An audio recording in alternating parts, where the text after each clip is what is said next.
Bournemouth International Airport, known for many years by locals simply as Herne, is also home to a number of other organisations. One of these is the Bournemouth Aviation Museum. Earlier this year, members of the Bournemouth Video Club were invited to visit the museum with their cameras, where tour guide James Dennett revealed a little of its history.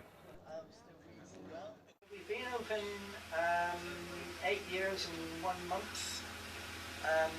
Picked a day when Concorde was coming to get a good start, which we did, and we're still here.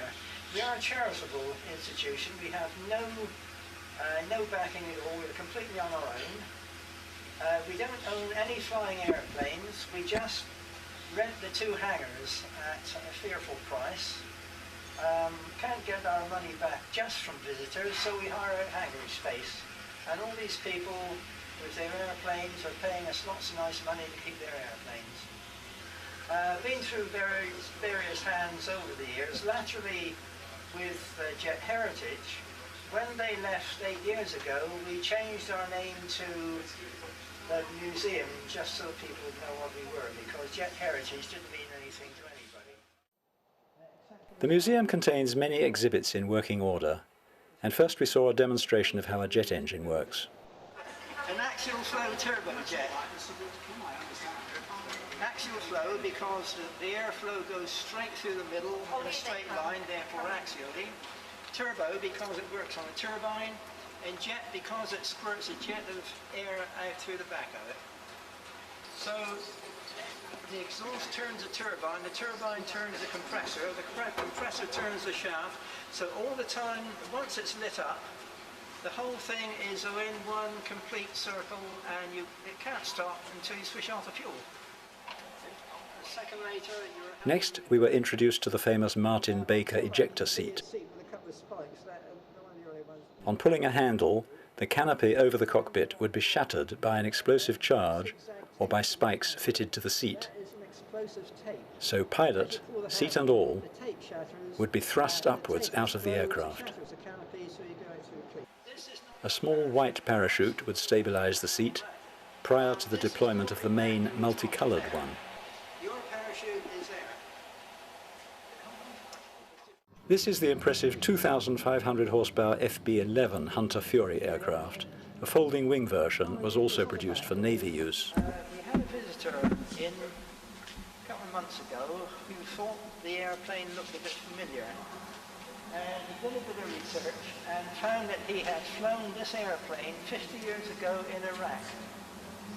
How about that? And this is the smaller Hunting Jet Provost trainer. You can see the zigzag explosive strip stuck to the aircraft canopy to shatter it if the ejector seat was deployed.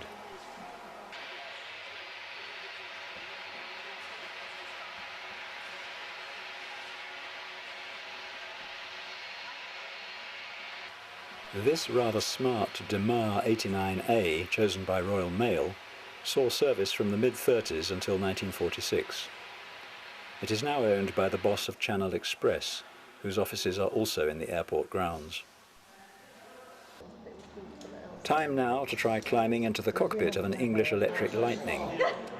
Hey, don't touch the starter button. Got me camera. I should be off. It's a long way down. You'd never get in. God, if you had to get in here in a hurry, you'd never do it. You've got to get your legs in first. Oh, right. Hang on, I'm doing Swap it your wrong. legs in and then drop your bum down. Oh, yeah, that's it. These heavy fighter aircraft had a wingspan of 52 feet and were powered by 2 1150 horsepower engines, giving the Lightning a top speed of nearly 400 miles per hour. Whilst James kept us entertained with anecdotes about the museum, we made our way to a Vickers Vanguard cockpit familiarisation trainer.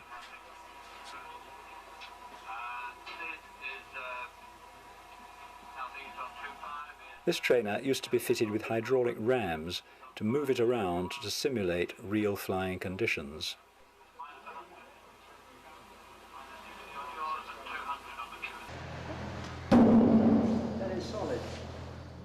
In order to move aircraft around airfields, special tractors are used.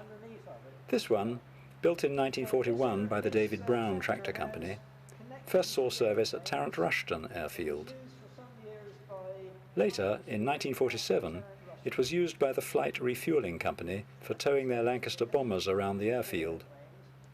For this task, heavy weights of a ton or more were slung under the vehicle to assist its grip on the ground. The tractor was later purchased in 2001 by historian David Maidment, who restored it to its present superb condition.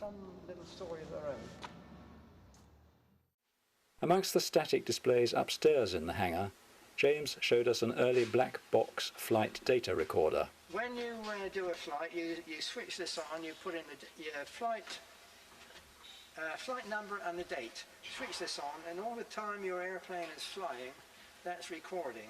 There's also a cockpit voice recorder, which records all conversation in the cockpit. So you can't even say, oh dear, I pushed the wrong button, and get away with it now, because everything is recorded. So in the event of a crash, that's played back, and from that you can tell exactly what happened, major airplane crash, where your engine stopped, your tail broke, and whatever. Everything goes up that little wire. Part of the hangar is devoted to a maintenance area and is equipped with all the special tools and jacks needed to work on and restore aircraft.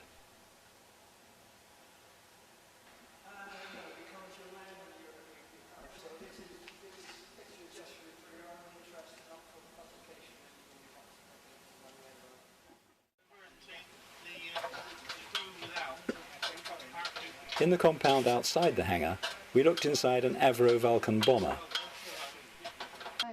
Well, it was like one big wing, wasn't it, really? Well, that's all it is. Yeah.